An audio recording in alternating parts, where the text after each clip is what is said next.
On today's episode, we'll be diving into the ever-mysterious concept of intellectual property. Why is this a concern for gamers, for the developers, and for the bean counters in between? Hello and welcome to Deep in the D-Pad, where we explore all things gaming through an intellectual lens. I'm your friendly neighborhood host and game designer, Carlos, and with me, as always, is RK Taylor. Hello, hello. Let's get into our D-Pad delights. A D-Pad delight is a segment of our show we like to start with where our hosts bring pleasant memories having to do with video games to share with the audience, much like you would say a Turkish delight from The Lion, the Witch, and the Wardrobe, except we only have pixels and D-pads here. I guess in the vein of intellectual property, I was thinking prior to us recording about spiritual successors, and I think that that's a really cool concept for anybody who's not familiar that we could riff on for a bit. Spiritual successors are what you call games that are influenced by previous games, either mechanically or they have some of the same team members, and the idea is that like the essence or the spirit of the game is being carried over into this new product that is, you know, a completely new IP, right? So it's not like Resident Evil 1, Resident Evil 2, you know, it's not sequels, and it's not necessarily in the same universe, really. The idea is that there's something completely fresh about this, but it is borrowing largely from the original. So an example of something that I've recently played, a couple of years ago I played Yooka-Laylee. I also played The Impossible Lair, which got better reviews, but I liked it less. I really dug the 3D platforming in the original one. And that, I believe that was from some of the same team members that made Banjo-Kazooie. Yeah, as far as I understand, there were quite a few. Like, I believe most of the team was comprised of veteran industry developers from the original Banjo-Kazooie / Banjo-Tooie team. Yeah, and you and I have talked about the Banjo series before, I think in our Origins episode, and it's also the sound. Kazooie is like the sound between like our intro and our D-pad delight, like that bree noise is you know, directly from that game. And Yooka-Laylee, so at the beginning of Banjo-Kazooie, Banjo's a bear and he has a bird who's his like pal, and Banjo is playing a banjo, and Yooka-Laylee is like obviously named after the instrument, but Yuka is a chameleon and Laylee is a bat. So there's this, you know, land creature who's being transported in part, or like, you know, the combination and synergy between the two types of, you know, the avian creature and the land creature. Mm-hmm. I don't know if avian is just birds. I think it is actually. So bats are, as mammals, are not avian. It's the buddy cop dynamic of a flying creature and a land creature, also known as Falcon and the Winter Soldier, coming to Disney streaming near you. Nice. Falcon and the Winter Soldier are the Yooka-Laylee of the MCU. Yes, but not only is it mechanically similar by having you know, that pairing, but there's also that series has phenomenal humor. Honestly, it's very, very wry. There's a lot of like meta commentary, you know, and both games share that. So as someone who grew up with the Banjo series, it was great to play Yooka-Laylee and kind of have a modernized, better graphics, you know, like just something kind of fresh, like jokes I haven't previously read or whatever. And even the font was the same though. Like when you at the pause menu, it was like identical, and it was almost like alarming for me to see like a rebranding of something, or not even a rebranding, but like it reminds me of like an Uncanny Valley almost kind of situation where it's like this game is simultaneously new to me because the characters are new and the graphics are better than graphics that are familiar to me from the 64 generation. But also there's enough that carries over. So it's kind of existing in this odd space between fresh and like retro, you know, or familiar. It's a very interesting feeling that you bring up, and I've experienced that before. I can't recall what game like triggered that for me, but it is as you described. Like, it's a very unusual feeling. Like, you're having fun, but there is an air of either it's an air of either like this could be better, a la like your rose tinted glasses, like imagining the mechanics and or aesthetics wrapped around the older game being better than what you're currently playing. It also could very much be a matter of like this game might not have its own identity enough for you, like from either a game feel or a game look, like perspective. Like if Ukulele were yet again another like feathered creature and a furry creature, that would be like a little too on the money. Right, so it's like even more uncanny because now they have the same mechanics, but they look like what you would consider to be a knockoff version of who the original heroes are. Yeah, I mean, they both have swampy levels. I mean, even that alone, the design, the level design is completely different, but there are ways in which I did feel like there was way too much overlap, you know, and I love the originals games, so, like, you know, I'm playing through Banjo-Kazooie right now, and it's so fun. You know, I'm really glad to tap back into it, but the reason it's relevant to the episode today is because the team that originally worked on that series is no longer working for Rare, and Rare is now owned by Microsoft, and it couldn't exist. They actually couldn't make another Banjo game with that with the original team. So if you wanted the Banjo sequel, like a Banjo 2E sequel, if you wanted Banjo 3E, this is the closest that you're going to get to it, but it's not fully satisfying. And the same could be said of the of Left 4 Dead and Back 4 Blood, which Back 4 Blood isn't out yet, but it's clearly a Left 4 Dead inspired game. You know, 4 people, zombies, survival, run from safe house to safe house. Like it's very, very Left 4 Dead, yeah. And it's stylized. I mean, it's not even subtle. They're not trying to pretend like it's not Left 4 Dead.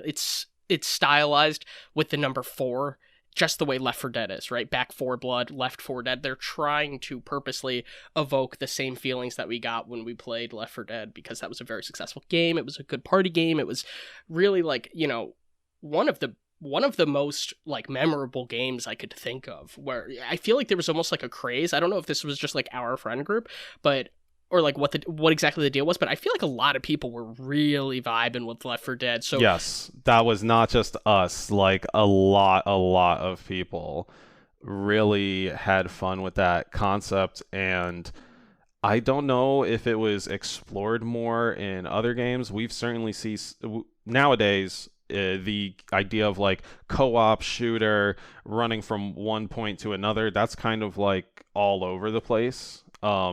As in, like, you can get it from, like, left, right, and center. But I think the big thing that was missing that we'll see come back with Back 4 Blood is the, what was it called? Like, the director system. The thing that, there's, like, a big AI master system called the director, and that's what decides when, like, zombies get spat out and where and what type of zombies, based on a whole lot of cool data while you're playing the game. As far as I've seen, no other game like has that type of AI. It's usually like designers or someone else like placing spawners for the enemies, and then it clearly being like enemies are going to spawn over here. Anyway, that to circle back to the main point, it is that like Left 4 Dead gave that very unique feel while also providing the variability of like shit going sideways thanks to the director. And Back 4 Blood will likely bring that back, but we have to really hope that they bring some innovation to get out of that uncanny valley, because even the name itself is like evocative of a triumphant return for this type of game that people have been long missing. Oh, such a good point. Back 4 Blood sounds like it sounds like a sequel, right? Like you're saying, yes. Like the back means like we are returning. It's like Left 4 Dead, Left 4 Dead 2. What? Wait, what do you mean Left 4 Dead 2? This was okay. Me personally, I didn't like it that much compared to the first game, but it's like Left 4 Dead 2, and then we're gonna do 3, right? Ha ha ha! Insert internet joke where Valve doesn't do 3s here, and then like dead silence, and then years later, Back 4 Blood, and it's like, oh, they're back, they're fucking back. So like, yeah, I mean, certainly it, like the title means a lot of different things to various people depending on how much you read into it, but they just will have to introduce some actual like new things to the mix in order for us, I think, to feel like it is worth going back to. I don't think they're going to nail a good audience or like review scores if it is just standard Left 4 Dead with an updated skin. Mm-hmm. The problem for the developers is that they want to be innovative, but they don't want to be too innovative and change the systems too much, because then people will be upset that it's not similar enough to the original game. And especially since they're like kind of marketing it as, like not a sequel, but like a spiritual successor of the original. This conversation has made me want to have like a whole episode on like remakes and remasters, and I don't know if we've ever talked about doing that, but I think that would be a really interesting. That would be really fun. I have played the Resident Evil 2 remake so many times, all the way through from start to finish, and that game has only been out for like 2-3 years now. Yeah, it's great, and it's a great game for us to talk about when we do take a deep dive into remakes and remasters. Cool. Resident Evil has a lot of those, actually. Yeah. Okay. Well, hit me with your delight. My D-pad delight is somewhat related to today's episode. Actually related to a specific example we'll be bringing up later. But I like fighting games. I am not good at them, and I especially like anime fighting games. So I was playing Dragon Ball Z Budokai. This is still to this day most likely my favorite anime fighting game. Like, it felt the most quote unquote balanced. Budokai's like 1 and 3 are the best. I think I like 3 the most because it had like the biggest roster of characters, and the Kamehameha battles were a good innovation. But I'm sure it like got a little overwhelming with the amount of transformations and like character customization. Anyway, that's besides the point. I like Dragon Ball Z Budokai. That's all you need to know, listener. It's a cool game. One day maybe that will get a spiritual successor or a remake, but now bear with me. In this fighting game, right, there's often loading screens, and what they would do, the developers, Bandai Namco or whoever, what they would do to help alleviate these loading screens is let you grow Cybermen. Cybermen were these like little replicable green men that popped up out of the ground after throwing some seeds in the ground. And so in this black loading screen, you could speed up the spawning of these little Cybermen pictures on your screen by rotating the thumbstick like faster and faster. And it just became it gamified a otherwise like dull moment in the experience, which was like very smart. As kids, like me and my friends really appreciated it because no other game had you doing anything during the loading screen. It was always just a black screen that said now loading or showed a icon spinning. You know, like if you're playing Tony Hawk, you see like a skateboard wheel spinning around and slowly filling up with color or something while it loads. Or in Spider-Man, it's just the Spider-Man logo and it's slowly getting like brighter. This actually had you playing something during the minigame, and it was just so fun. It was just always like, it was such low-hanging fruit and like so simple for a kid to get a hang of. And I don't even know if it explained that you had to move the thumbstick to like get more Cybermen growing. So I think in that regard, it was like a delightful exploration / response between player and game. You like move the thumbstick a little bit and you realize like, oh shit, that thing is pulsing faster. And like you do the Nintendo thing of trying to mess around more to see what happens. Or as the kids like to say, fuck around and find out. And you find out that more Cybermen grow, and it ends up becoming this like fun mini game between you and your friends for like, okay, who can grow the most Cybermen? Like you're now almost, in some cases, you're almost hoping you have more time in the loading screen because you want to grow more Cybermen.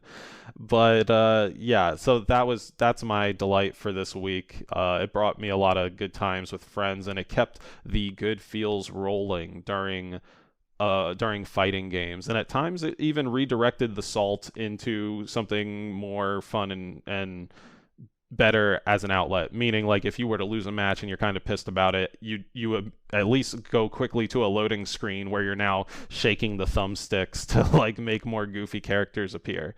So there was that as well. Okay, I have a couple of responses to this. Okay. One is that I have owned so few fighting games in my life, and Budokai 2 is one of those games that I have owned.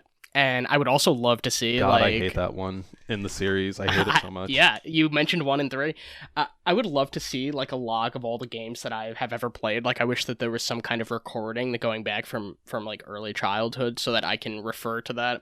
I keep a list of all the books I've ever read, or I've read since like 2014 or 2015 or something like that. Oh, okay. Which is, I wish I did that with games, but I'm thinking about doing that with games using Facebook specifically. I have a friend on Facebook.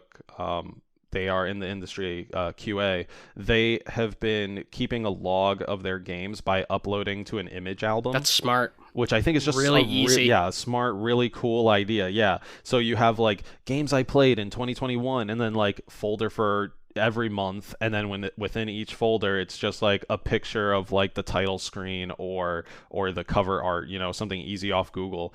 And then like that, I just thought that was like so cool, and I'm like, wow, like my Steam library ends up getting lost chronologically at some point. But yeah, I would prefer to have them alphabetized with like the file name indicating the date at some point or something like that. I feel like it would be too difficult to be like, when did I play that game? Was it 2013 or 2012? Anyway, we're really off.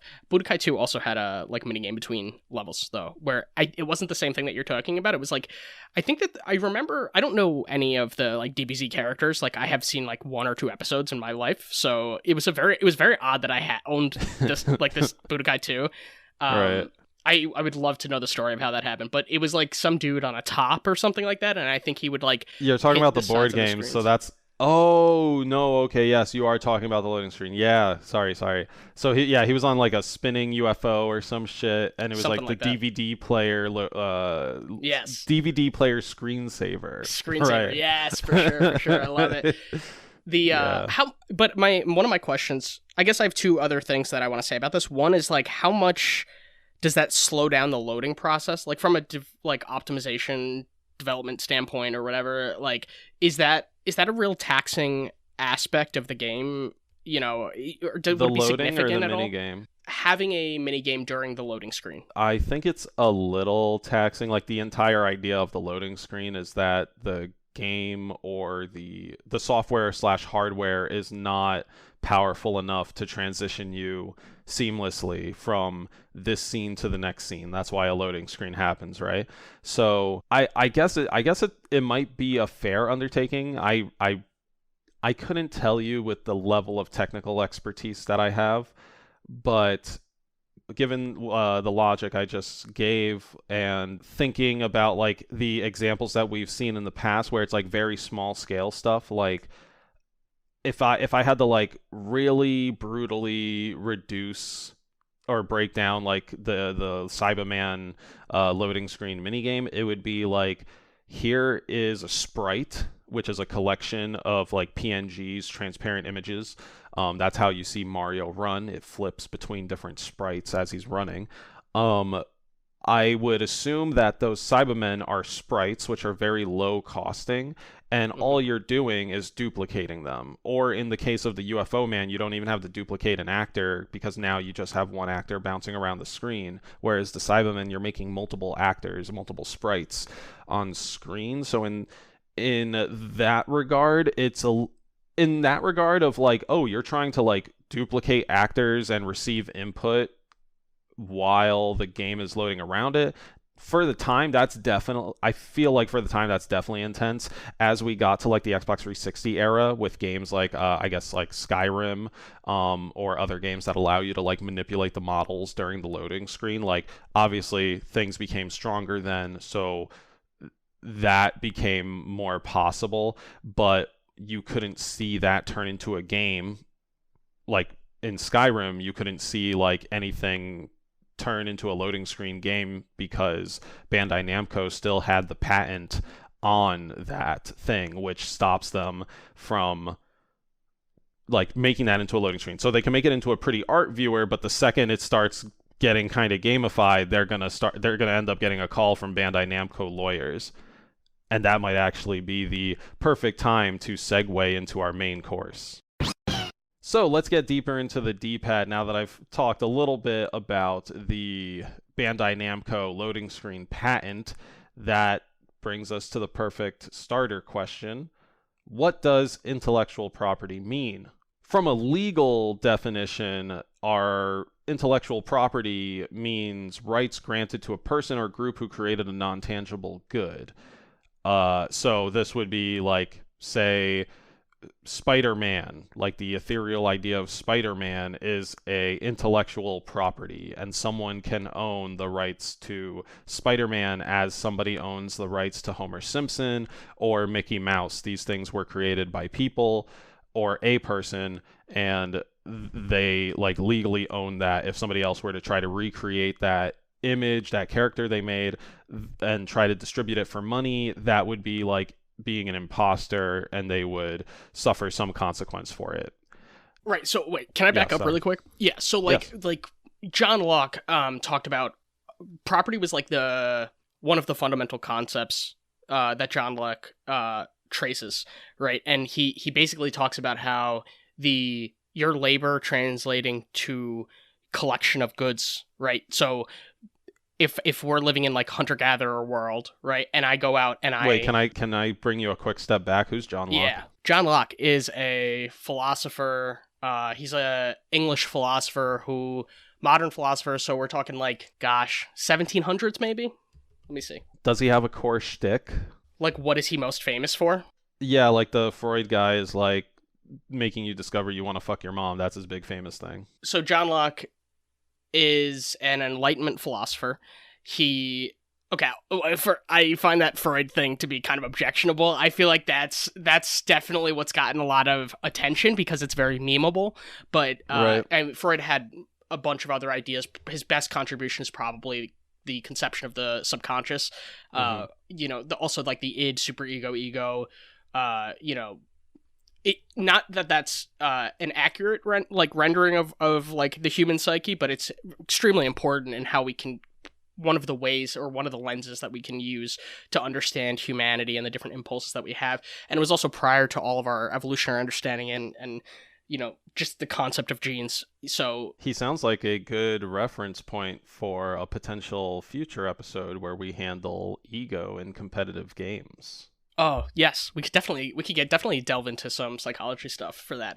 But we learned about John Locke when we were in like 9th or 10th grade. He's one of the people who contributed to like political philosophy. And one thing that he also talked about like primary and secondary properties, which, are refer to like what the essence of things in themselves versus the things that we understand based on perception, right? So like something being red is like the redness is appearing to me, but something being round, the thing is actually in itself round. Like external to me, shape and size and mass are things that are in the material, in the object versus in my consciousness, the way that I'm seeing it, right? So that's like primary and secondary. He also is the tabula rasa guy, right? Like so people believed that this is the 17th century is like a time where Christianity is still the predominant force that's shaping the way that people conceive of their world. And so with that, there's the idea of original sin, right? So people are naturally bad and they're doomed and they need the Christianity to save them and to set them on the right path. He had the idea that people were blank slates, and this is kind of like the nature nurture argument. He was like a like hardcore nurture dude, rather than like there's like a destined original blah blah blah, right? And he also goes into personal identity and all this shit. The reason I brought him up is something he talks about property as like being one of the fundamental reasons why government formed, right? So philosophers in general will talk about this thing called a state of nature, which is a world where it's like prior to the existence of government, what would the world look like, right? So it's kind of like anarchy, but it's like proto-anarchy. It's like anarchy is almost like there has to be a government in order for anarchy to come into existence, right? Like it's the state, like animals aren't anarchic, right? They are just in a state of nature. So there's this conception of what humanity was like and what prior to the existence of government and why did government form, and property is the first thing that like John Locke talks about when he's introducing this idea. So property is really, really important is the point of this whole detour, right? Like when I go out and I pick an apple off the tree, that apple is mine and we need a government to protect me and to like tell the world this belongs to him. This is my apple.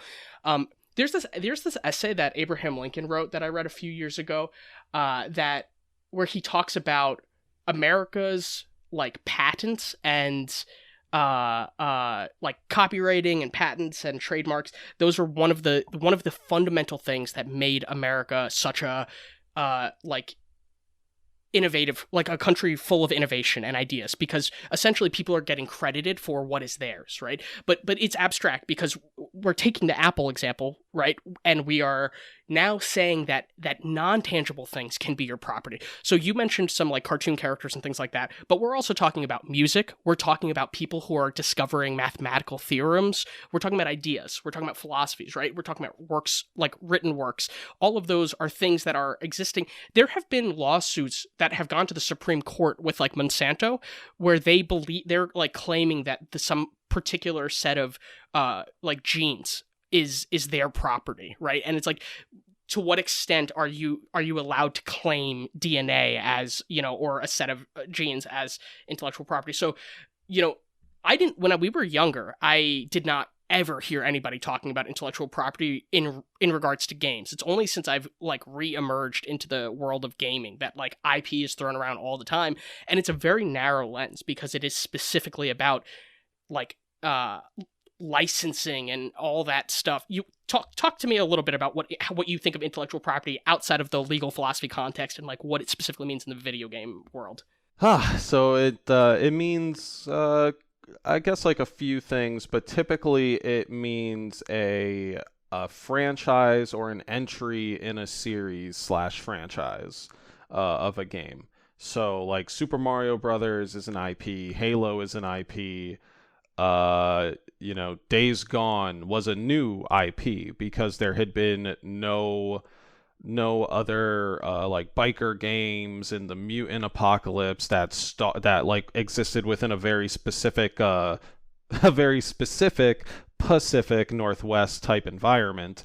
And that's kind of like the quick and dirty broad stroke definition is like, it's just the collection of ideas that go into making the game, right? So it's like what's the art style, what's the lore, what's the setting, you know. It starts to get a little hazy when we talk about like what are the mechanics, and we'll kind of dive into that specifically in a bit with WB and Shadow of War. But for the most part, when you are on a video game, you are thinking of IP in specifically the like in that like titular sense. So like if I'm working on Days Gone, I'm not gonna put in a picture of Mario or a reference. I'm not gonna put any like visual direct reference to Mario. Like if you wanted to be sly, you could potentially put in graffiti somewhere something that said it's a me, right? And that might not, like, that should be fine because nobody, as far as I know, has a patent or a copyright on the phrase it's a me. This is like Paris Hilton's like it's hot or that's I'm hot, hot or yeah. that's hot, yeah. Word. Yeah, it's like how odd that you can trademark trademark a phrase. Dude, like jumping to another sphere, since this is, you know, a little, this shows a bit about the intersection of gaming and life. So like another aspect of this is the Fine Brothers on YouTube, Fine Bros Entertainment. They make the kids react to, adults react to, every motherfucker reacts to. They tried to patent the word and or genre react. Wow, that's so interesting. They didn't directly patent the word.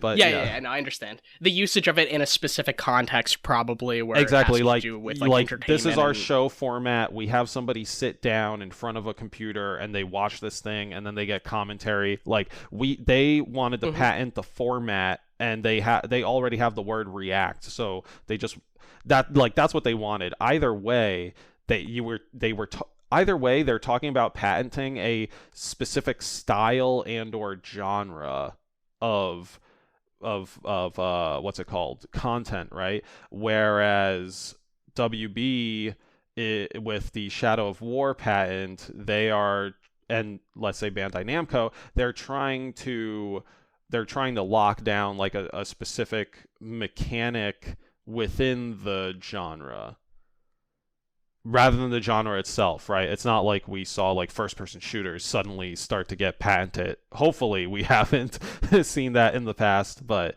yeah.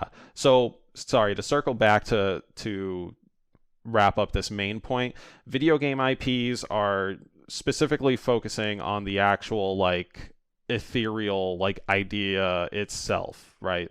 The Mario Brothers world, the visuals of it, the characters within it, like those are all IP, but the jumping or even the triple jump is not necessarily part of the Mario Brothers IP. It's just something that is in it, but it's not like wholly emblematic of the entire property. Yeah, I'm excited to go wherever you want to like go next here, but I just want to bring up one concept that I think might be important. Fair use. Are you familiar with fair use in the IP sense, in like a legal sense? Yeah, so like just for anybody who is not familiar, fair use is this concept.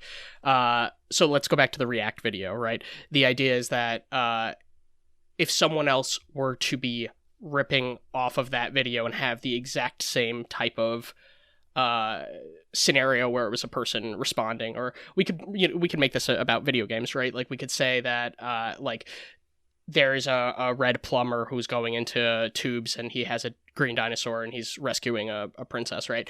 The Nintendo could sue that person, right? But that person could make the argument that they were even if they were using some of the original Mario, even if it was Mario inspired, if they changed enough things, let's say the character had limitless jumping, right? Like a Happy Bird type of situation. They could claim, the developer of that game, even if it was extremely similar, could say that it was fair use, and meaning that they changed enough about the game that there were essential features of it that were different, and that something can be inspired, but you don't want the problem is that you don't want to hinder creativity. And if people are going to create things that are similar but different enough, or if they're going to use parts of something to create something that's brand new, that could be good for our economy. It could be good for, civilization or whatever. So you see this with like lawsuits, right? With music, right? If two songs are extremely similar, what is that? Ice Ice Baby, and what's the other one? Under Pressure. Under Pressure, right? Is there enough dissimilarity between the two that it warrants, is that an acceptable case of fair use, right? And yeah, I just wanted to add that in the last like 5 or so years, we have seen like fair use a lot more. So actually something that's cool about like the day and age we live in, you mentioned like not hearing much about IP until coming back into the games industry. Like the more cyberpunk, we're not really cyberpunky. Like we as a country are way too conformist and eager to follow some godlike figure to be pure cyberpunk. But as we get more into the cyber side of cyberpunk, we see the lexicon gaining different and cooler things, I guess. Like people, like IP being thrown around. Like now people know more about IP, although it's through a very like corporate consumerist lens. And so with the like increase of technology, like YouTube, I'll just call out specifically, YouTube has been a hotbed for IP just figuring it out. I don't know what to call it, like if you call it a cesspool or just a clusterfuck or what, but it has been a very good area for figuring out like what are the limits of fair use. And if I recall correctly, several years ago, we had the like landmark case between like H3H3 and I don't even remember the other guy. Like he was just some cringy exercise dude on YouTube. And that resulted in the Fair Use Protection Act, aka FUPA, which is now cited as legal precedent, and it's intentionally shorthand named that by H3. So, but it is like now. I don't know cited. What's amusing about FUPA. I mean, this is strict legal. Yes.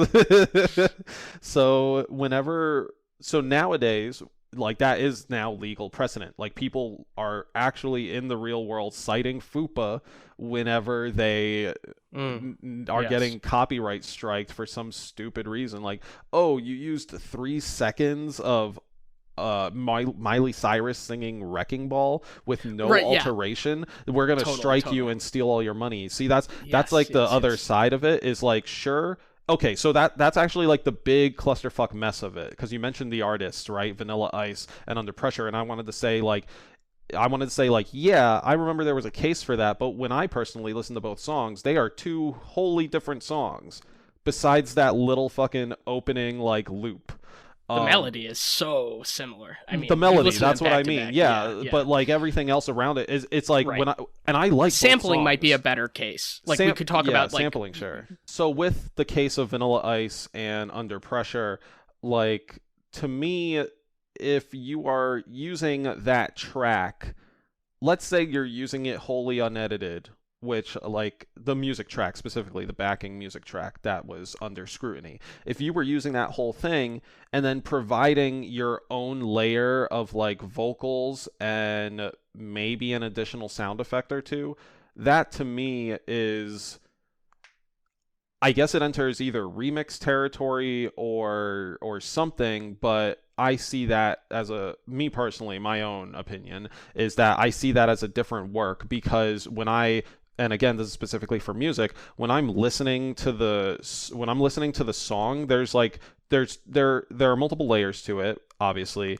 and the artist's vocals, like not only the like pitch slash tone of their vocals, but the melody at which they deliver their words is like a whole nother harmonic layer in the song. So when that entire track gets switched out, right, between like, I think it's David Bowie or Vanilla Ice, like those to me are two very different songs, and like I said, I could listen to both songs and jam out to both for like very different reasons.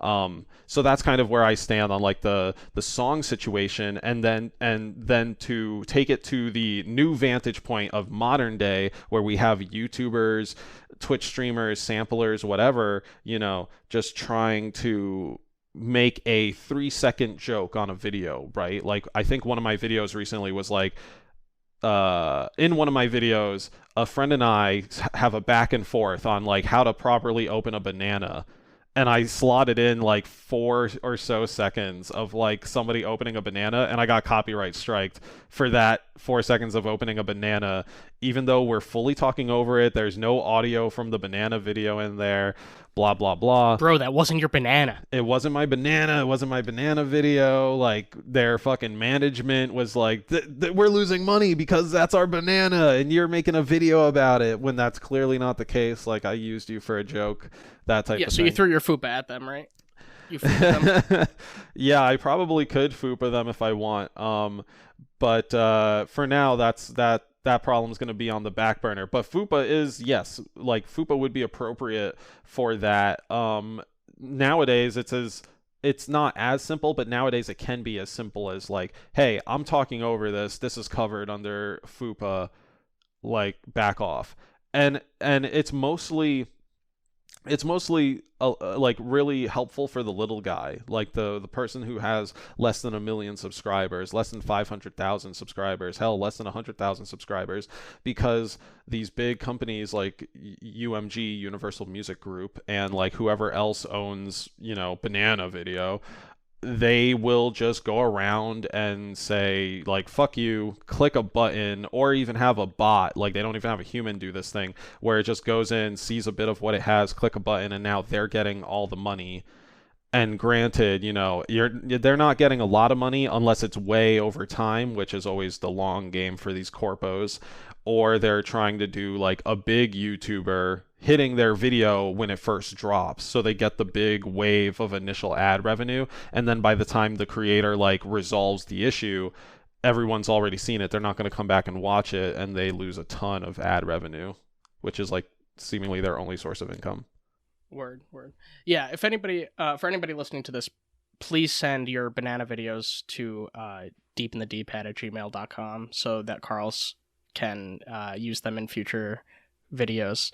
But let's talk about games, man. What Yeah, the we took a hell? bit of a detour thanks to this Jesus, IP stuff. all this music BS. Let's Oh get my in all this goodness. banana, all these fruits. Let's get into some game stuff. Yes, you presented a good question before the show, and I want to echo it here. I think you said something to the point of like, if the point of IP is to give credit where credit is due, which I don't think that is the point. At least in the corporate like gaming sense, like the point of IP is to make sure nobody makes a direct copy of your game and end up like stealing other people's eyes, attention, money, whatever. But how do we feel about clones? So if the point of IP is to like lock down your idea, how do we feel about clone games? And I guess you listed Temple Run and Flappy Bird as examples. And I think that's like interesting because Temple Run, man, I certainly was in the vortex when Temple Run like hit.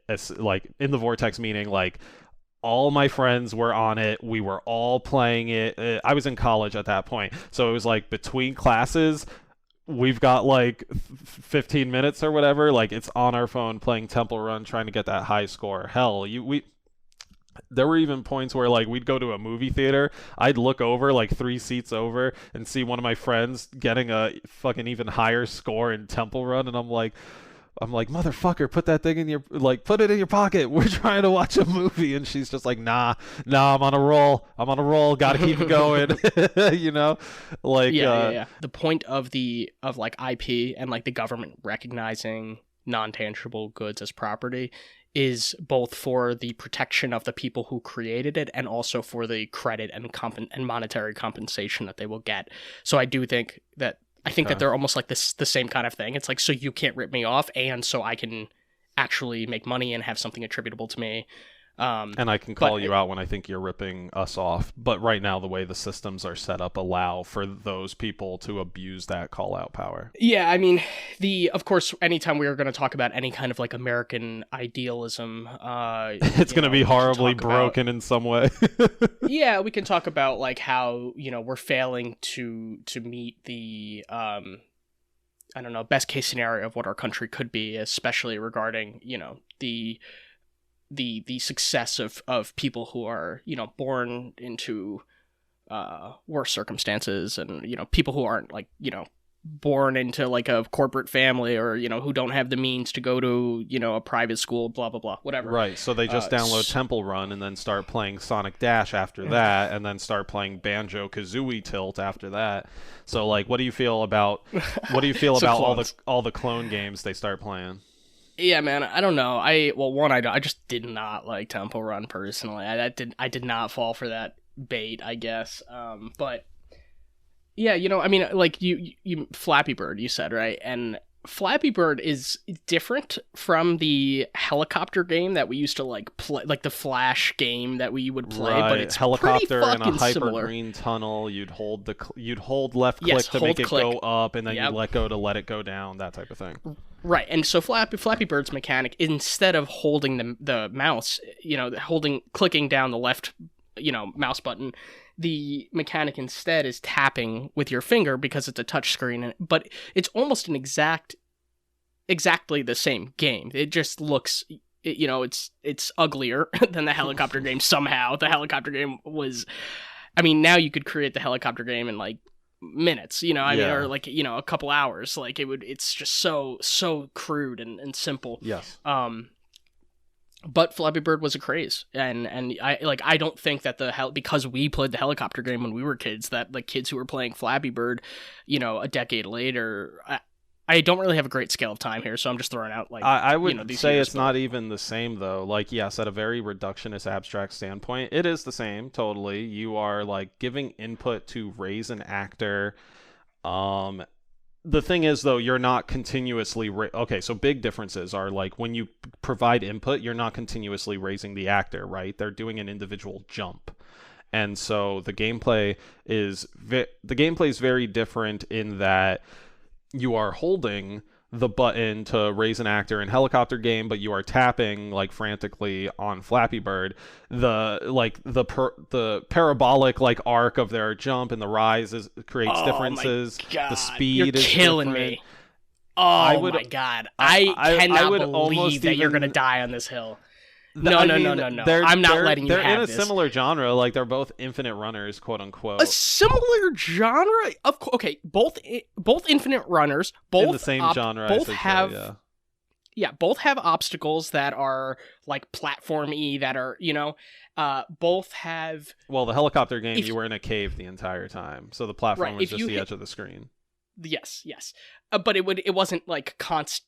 There Correct. were still obstructions. It was undulating, like stalactites or whatever. Right, like undulating terrain was the thing. Yeah. Right, and if you hit start on both of them, you would move forward. You would have a, like you said, parabolic, right? So it'd be like half a parabola. Like if you didn't touch anything, you would have the same kind of descent and the same arc. So and like you said, endless runner, right? You're constantly going forward. You're never on the ground. It's not like like Temple Run would be an endless runner where the default is on the ground. This is the default for this. Endless flyer. Yes, better term. The only difference between the two, besides color scheme or something like that, is in one you're constantly holding down, you're frantically holding down and not holding down the mouse button, and the other one you're tapping and not tapping. They are so similar, and the fact that you're trying to split hairs here, I would say that Flappy Bird is more or less a clone of the Helicopter Game, if not seriously inspired by it. But I don't think it should not exist. I do think it is different enough that it is its own entity.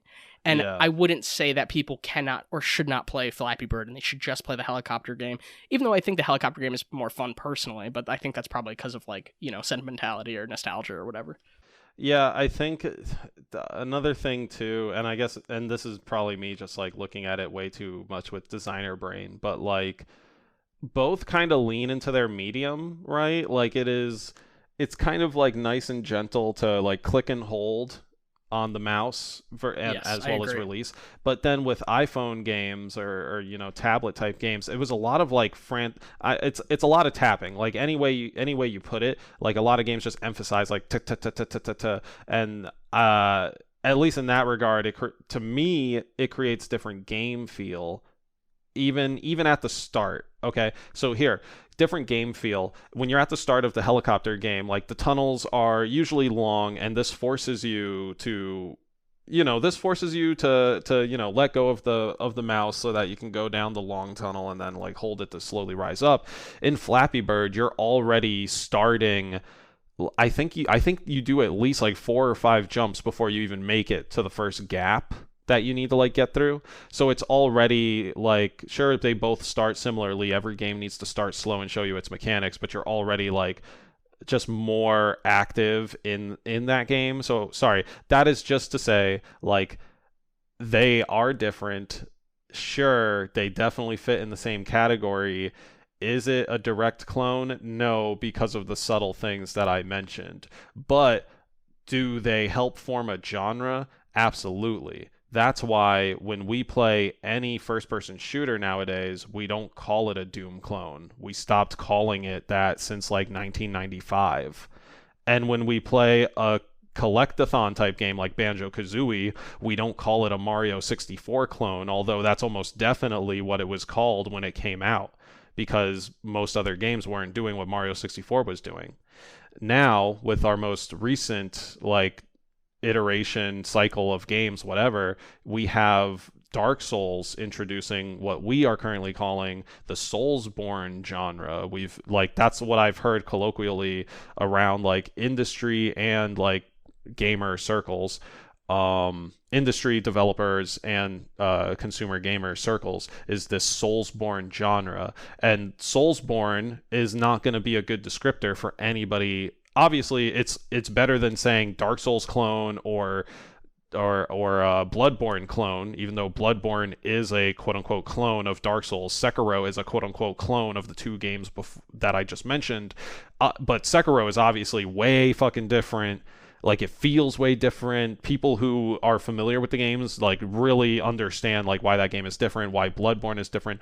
Anyway, that is to say, the birth of a genre is my response to Temple Run and Flappy Bird. Like, we have games. Yes. The helicopter game was the birth of a genre, and we saw clones of a dude with a jetpack. Jetpack Joyride is probably the fucking helicopter game, right? But it has safe floor and ceiling. So that's what I posit to you is that, like, these, through cloning, we get genres.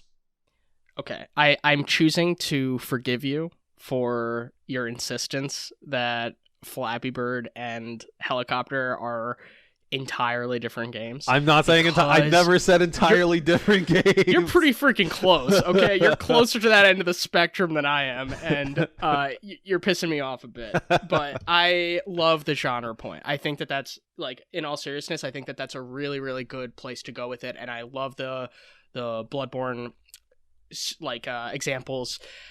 It's interesting because we, again, like, this just goes back to my obsession with genres, and, like, I want to have this episode so badly, so, like, some of this, like, we should definitely save some of this, but this is how genres emerge, right? It's, again, through the combination of specific features that have previously not really been under a specific umbrella, right? So with the Bloodborne situation is, like, constant death, right? Like, that frustrating, or like, the perseverance is, like, one of the main like, prerequisites almost for the game, or, like, one of something that you will absolutely need to rely on in order to, like, work through the game. And that, in a way, that is different than, like, the games that preceded it, right? Or that wouldn't have been that wasn't as much of a feature. It's not to say that there weren't hard games, but the what it took, and, like, the actual experience of this, like, action RPG kind of. And now, in even bigger example, or more historical examples, like Metroidvanias. Like, how many people know what a Metroidvania is without ever playing a Metroidvania? And there's something like I think of, like, Yuka's Island Express. You played that? Yeah, I gave that a try. So, yeah, I loved that. Like, that was a pinball Metroidvania, right? And you play as this little bug who's like a postal delivery dude, like a USPS type of thing, but in this, like, cute little world, and he's, like, attached to this ball, and, like, it's like a snowball looking thing, and he, like, stands on it to roll it and whatnot, and then you're activating, like, flippers in the world that are hitting him, and it's because it's like this open world 2D pinball game, and it's just brilliant. And I would love to see, not clones, but I would love to see things that are attempting to do something that Yuka's Island Express didn't do, but that were borrowing from a lot of the mechanics and this combination of genres. And by combining these two genres, it could be its own genre that it could be forming if there are offshoots of it, right? Like, that's kind of where we're going with this. I guess I mean, to me, it sounds like you're asking for what you've been calling clones. Like, you really like Yuka's Island Express, and you want to see something new within the framework of what Yuka's Island Express gave you. So that would, if that comes from a different developer, right, it becomes like Carrie's Peninsula Adventure or something like that, and then it's about, like, a similarly small creature doing pinball things around the world, but this time maybe it also somehow has horde mode, like where enemies come at you at night and you're using the pinball mechanics to take them out, or you're setting up traps that are actually new pinball, like, mechanics. So what I'm saying is like, I just, like, rattled off a couple of new ideas that could have been introduced, but it still needs to fit within the framework. Otherwise, you're going to say, like, well, not trying to put words in your mouth, but what I'm saying is one might think that it is either, like, not made it past the uncanny valley that we mentioned with Yooka-Laylee, where, like, they did make Yuka's Island Express, or Yoku's Island Express, sorry. So they made all of that framework so it's familiar to you, and then they injected their, like, 2 or 3, like, new spicy things, but it just doesn't hit you in a way that, like, makes it feel like a unique enough experience, thus becoming deemed as a clone. But the next person or the fourth person to build on top of that work will be the one that's different most likely will be the one that's different enough to say, oh shit, this is a different game, but it does remind me of this game. When I think of clones, I think of things that are almost have no originality, basically, right? Like, they saw the mechanics of a different game, and they're basically trying to create their own bootleg version of this game, right? If I think about the way that Yoku's Island Express could be altered, and I'm not even going to say improved, right? Like, the horde mode is cool. That's like a gameplay feature that would be different. I would want a completely different aesthetic, right? It was very like tropical and bright and vibrant colors. If there was going to be another game, I would want something a little bit like more sullen, something that gave it a different freshness, and I would want different characters. I would want a different narrative. It's not like I would just play that game again if I wanted that exact game. I'm not looking for a clone. I want all the features to be different, but I'm looking for something that I think is like within that genre, way more different than the helicopter and what's the other game? Flappy Bird? Oh, Flappy Bird. Yeah. Like Temple Run clones, it would be like the exact same coloring, the exact same perspective. The character would move at the same speed. There would be, there would be the same type of obstacles, or it's been a long time since Temple Run was in the zeitgeist, but it would just be a different like avatar character who was like controlling things. That to me is like, again, like no originality, like very, very boring. It's like you're just trying to take mind share away from the people who would be playing Temple Run, who want to play Temple Run, or provide people who are bored with the Temple Run character a new thing to play that keeps them still playing Temple Run, essentially. And I think that that's like totally whack. Like the Yuku's Islands Express, I don't want it to be an island. I don't want it to be a post office. I don't want it to be a bug. I don't want any of those things. I want something that feels totally new. I want everything about it to feel new, except the fact that it's a pinball Metroidvania. And is that a lot to ask? I don't know, but don't give me a clone. Don't waste my time.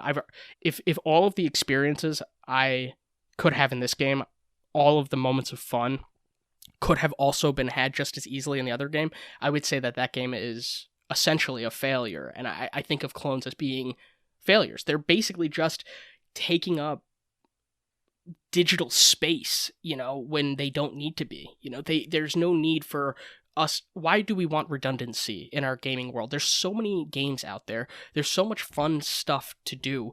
I don't need BS clogging up the channels that like of gaming. I don't need clones. So okay, all right, very, very good impassioned case against clones. But okay, so I hear what you're saying. I'm feeling feisty today, man. You're talking specifically about like the full on like duplication without like the wrapper around it, right? Like basically like somebody making Mario 64 entirely just like re-releasing Mario 64 but putting like a different character skin on it, I guess. It makes me kind of want to bring up like Star Fox Adventure, right? Because that started out as Dinosaur Planet, which was a different game. It was going to be a new IP, and then it got the Star Fox IP slapped onto it at some point mid-development. So like this certainly, I don't think it's a clone, but Dinosaur Planet, before it even got the Star Fox treatment, had some mechanics that were very emblematic of Star Fox. That is like the flying portions where you only can fly around a certain part of the screen, and you're on a single track almost, and enemies are coming at you. This is also visible in games like Rez and Panzer Dragoon. But the question I want to pose to you, transferring from clones and genre, is like, do people and or studios have a right to claim mechanics, code, sprites, like art, music? Are they able to claim these individual aspects as their own, all of them together or none of them together? Like, I have some information on this. I've already talked about the Bandai Namco stuff. The Bandai Namco stuff being the loading screen minigames. They had a patent on it for I believe it might have been 15 to 20 years. Maybe it wasn't that long, but it certainly feels that long.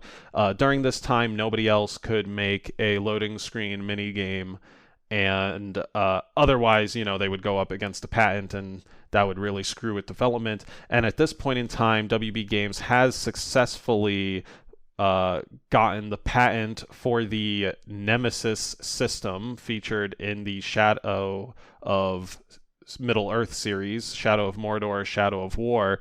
This is the AI system where if you fight a character and they run away, there will be a system in place that will remember that character, their name, their backstory, and then provide a little more information and give them lines, or not necessarily lines, but basically like this character will return. If there is a character you fail to kill or allow to run away, they will return stronger, more bloodthirsty for you specifically, and likely with some new gameplay addition to their behavior tree. And this has now been patented by WB Games, meaning if anybody else wants to do anything kind of close to that, aka when an AI runs away / exits gameplay, but then returns later on remembering everything that went down, that's what the system is. If somebody tries to do anything like that, they will most likely receive a they'll likely receive a cease and desist order from WB Games, aka they are stifling mechanical creativity. They are stifling the idea of clones, not even clones, more so just the innovation. I don't think anybody wants to make the Nemesis system from scratch and then sell it as the Nemesis system like it's already been done. From my point of view, like, these people are just trying to like hold on to this one thing that they're still barely using, and who knows if they're going to use it later on. Like, I don't have faith even in the Shadow of like War series. It's like, sure, continue using it there. I don't have faith they're going to keep making those games, and if those games don't continue, I have way less faith they're going to keep the Nemesis system going. Yeah, this kind of reminds me of the like oil companies buying eco-friendly technology and like natural energy type, like solar energy and wind energy patents, just so they could like keep them in a drawer and like not use them to keep the people dependent on oil. Yep. Or so that once the oil starts to run out, they have an upper hand and they can begin to, continue to have like an energy empire just with natural renewable energy or whatever. So there's something about that feels like, one, they have a right to do that, but two, it's like just so villainous. Yeah, you're so busy thinking about like, oh yeah, like can we do this? Can we like keep a right on our thing, that you don't think of like, what about making it better? What about other people like identifying issues and taking their own stab at it? So we can see. Right, your point is that it's not for the greater good. It is entirely for their own self-gain. For now, talking from the like corpo perspective, yeah, it's entirely for their self-gain. Like, it kind of pisses me off hearing the energy thing, because it is actively hurting humanity. Like, keep let's get this energy patent that probably could reduce bad output into the environment, maybe allow things not to be sweltering hot when the summer happens and fucking crazy blizzards out of nowhere.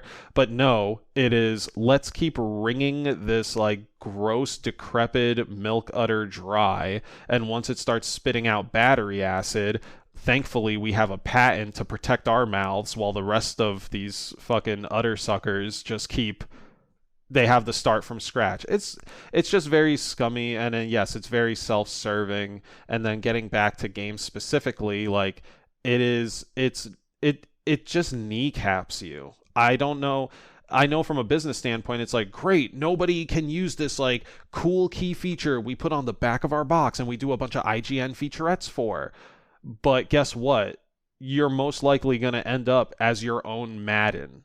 Fucking old, dusty, stagnant, no innovation anywhere, and Angry Joe fucking screaming his vocal cords out every time you release a game. Yeah. I want to take this back to I think the question that you originally asked, which is like, what right does the company have to to the code, to the sprites, to the everything. I'd like to boil that down. I'd like to get your take on this. Like, take it from like the perspective of the company, but as well as the individual contributor. Whoa. Okay. That reminds me. Gosh, I have so many directions. Okay, really quick. I think the most important thing is like, as you've used the term game feel in the past. Yeah. I really like that term. That's a term that rarely comes to my mind. But I think game feel is really important. I would say like direct use of like sprites or artwork is like an obvious no-no. But if a game is, I want the game feel and the art and the sound to be different. In terms of like the actual code, I think that companies that own a game have the right to keep their code like a secret. But if anybody is using similar code, but it changes the way it changes the game feel or something about if something about the game feels like different enough. And of course everything's on a spectrum when we're talking about these like degrees of differences. But as long as the game feels different, I really don't care how much of the code is replicated or there's a lot of like code that you can find online that's you can just like copy and like use, I mean, it's crazy how many tutorials and stuff are out there. And when you're creating a game, it's like if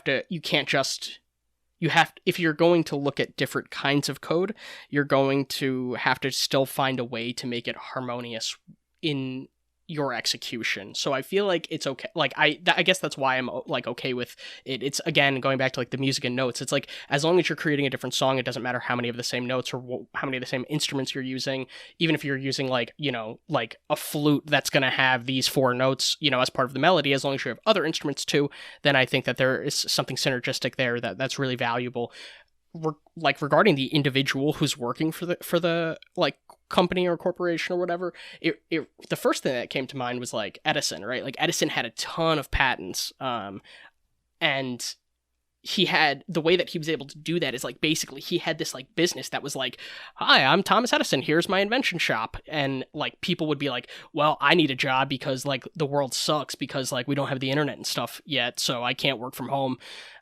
So they would just show up and get their job there, and anything that they created, any invention that they any breakthrough that they had would just go to Edison. Like he would get the credit for it. So he had all these patents in his name and, like got to be this like dope rich dude, but he did that like by not crediting the people who actually created it. And on one hand, it's like, well, he did provide these people with a job, blah, blah, blah, and on the other hand, it's like, no, but they did have those ideas. Like that really should be their intellectual property on some level. And that's the kind of what's going on, I think, similarly with like individuals who are working for a game. I was just having this conversation about Fortnite, where I was talking to someone who said that like the people who worked on Fortnite would be proud to have worked on Fortnite. And I was thinking how unlikely, because, a person who's designing the skin for a gun. This is the conversation that we've had about like the Red Dead Redemption 2 horse testicles, where it's like right. You're working on such everybody is so siloed and they're working on such specific tasks that it's almost like nobody can have pride of the outcome of the game, because personal pride, because they were just a cog, right. They are a bee in the hive, and it's like nobody is claiming that they made all the honey. It's like you guys all worked together, and it required all of these different people acting like drones and like stifling their creativity, stifling the fun and the play that they naturally got into the game sphere to you be able to like perpetuate, and you don't get to live that, right? I mean, like when you're off of vacation, you're cranky. You're a grumpy boy after a long day of like creating games, which is almost like there's something really sad about that like the idea of trying to create joy for future for people in the future is something that really saps you, and like you have to deal with a lot of like production and managerial stuff. And I'm not trying to put you on blast and like get you to like complain about work or anything like that, but there is something about the experience that is exhausting, and yeah, and I don't think crunch and stuff. I don't think you're getting me. Yeah, and I don't like. I'm not trying to complain about anything right now. I don't have any, grievances or whatever. I think to make things more relatable to everyone else, like that creative sapping of your energy, attention, life force is like, I would say with most things creative, with a big asterisk question mark at the end of that, because like I'm not to make any like grandiose comparisons, but I think about, again, we've been talking musicians, right? So I think like Beethoven, Taylor Swift, like Kanye, like whoever is trying to like make these songs, it's like just as grueling a process because there's so much iteration. Like you are building and destroying, but not only that, you are building, critiquing, and then destroying, and rebuilding and critiquing and destroying, and over, and you have to like identify what's wrong with like yourself and or your output, just until it gets to that point where it becomes a I don't know why I'm not coming up with any Kanye songs right now, but like it becomes a really good song, right? It becomes the fucking like Now We Got Bad Blood of Taylor Swift. It becomes the You Believe in Life After Love of Cher. Like any good creative output usually comes with like a big challenge, I suppose. And whether that be like we often hear like big lifetime stories of like, my leg was bit by a shark and then I took up painting and now I'm able to paint awesomely because of this, why, or whatever. But I mean, the challenge is like just as great for someone in a non-epic apartment trying to share themselves with the world, because it's already hard enough to fight your own thoughts and your own criticisms, but to then like make those actual and accept that and then build upon it and repeat that ad nauseum is is a lot. I mean, it certainly doesn't break a sweat 98% of the time, but you feel the like ethereal weight of it for sure. But getting to things that are more fun and still relevant to this question, the claiming of rights to mechanics, codes, and sprites, I wanted to call out recently, actually, Ryan, you tell me what you want to hear about first. Do you want to hear about the example that has to do with more recently the NFT craze, or would you like to hear about the example that has to do with a pornographic farming game? How could I not ask about the farming game? I love farming. Hit me with your farming story. Yes. Okay, so when I was in college, there was a game making waves on Kickstarter. I think it ended up on Patreon afterwards. But anyway, the game's called Breeding Season. It is a canceled title, and it got a very big following on Kickstarter and eventually brought this following to Patreon, and it was bringing in 5 figures a month. Like the small development team, I think it was less than 12 people, was bringing in over 5 figures a month through Patreon to develop this like not Farmville, but maybe more Stardew Valley type porn game. And if you want to look it up, dear listener, go ahead and search Breeding Season. We'll probably have a link to the Kotaku article in the show notes. But yeah, what had happened with this game is that if I recall correctly, the engineer, or one of the engineers who was like the founding engineer, decided to leave the project for XYZ reason. They took some amount of money and literally spent it on like hookers and debauchery, or sorry, strippers and debauchery. And are you serious? I'm dead serious. This is in the Kotaku article, by the way. Yeah, so the programmer like leaves the team, takes a large chunk of money, just goes full Vegas night with said money, and also decides to take their code with them and says like I will sue you guys. Yeah, I have coded this entire game. Fuck you. I will sue you if you use my code. Well, who created the name? Because honestly, breeding season is like brilliant. That's just like credit is where credit's due. I mean, I'm gonna have to default that to the designer, of course. But yeah, so breeding season ended up getting canceled, like fully halting development. Like, I mean, the code was taken. Like the I don't know how to like describe that as an analogy. Like you could say your bones have disappeared, but then again you'd be like a jelly that could still breathe and stuff. It's like maybe more so your brain just your brain and the rest of your body just fully like stopped figuring or lost its ability to even know how to work. Like I guess that's losing the code. Very kind of scary thought. Maybe full body shutdown, I guess. But anyway, so it's like the DNA. It's like the DNA of the game, you know? It's like... Oh, yeah, I guess so. Yeah. Dude, any way you slice it, man, like when the code gets taken from your project, like that's it. You got to start a new project from scratch. And that killed it. Like the game was far into development. Like I said, they were making plenty of money every single month. I don't know what had happened, but that shit went down. Definitely look it up, give it a read, listener. This is like, it's a short article, and come on. The subject matter, like how often are you going to run into this type of shit in gaming? But Ryan, the other example... Once. The answer is once, and it is this time. Yeah, like maybe one day we'll see another team bold enough to breach the boundaries of porn and video game genres. We see it from time to time, but certainly nothing as big as that. But maybe we'll talk about more adult games in a later piece of content. The last thing I wanted to bring up when it came to individual contributors and like who has IP over that, Ashley Birch, she, if I recall correctly, is the voice actor for Aloy, the main character in Horizon Zero Dawn.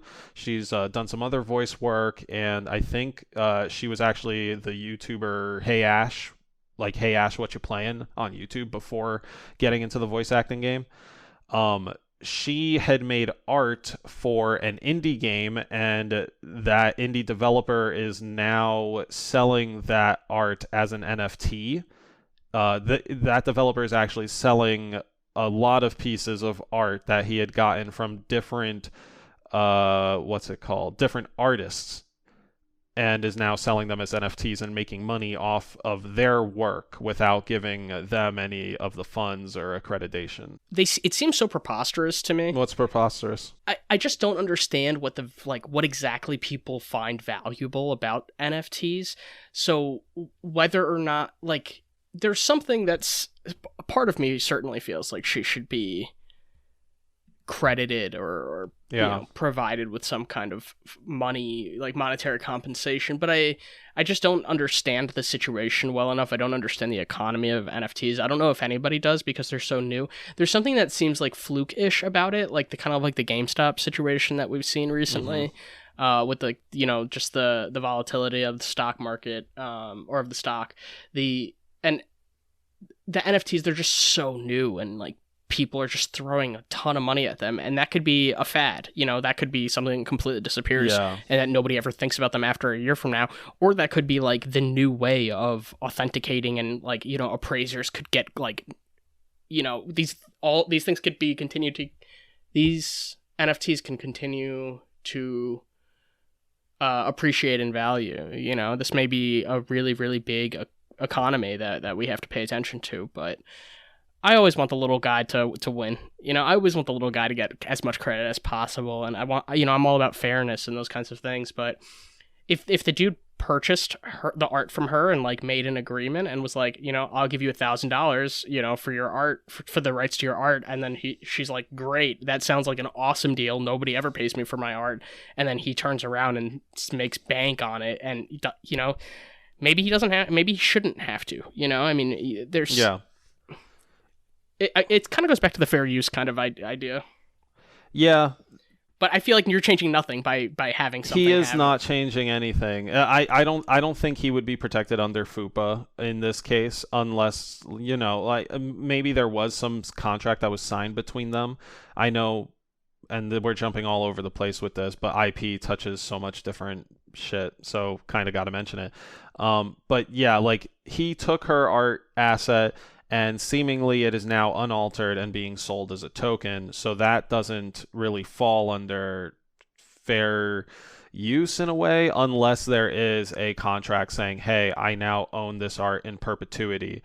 What Birch's comment on the situation was that, like, yeah, several years ago I sold this guy my art and I did not think NFTs were, I did not even know what blockchain meant back then, so I never heard of it, and now this is a new development and I did not imagine this being a new development, and the guy's gonna make a couple, like, $100,000 off of something that includes my art, and I'm not gonna see a penny of it.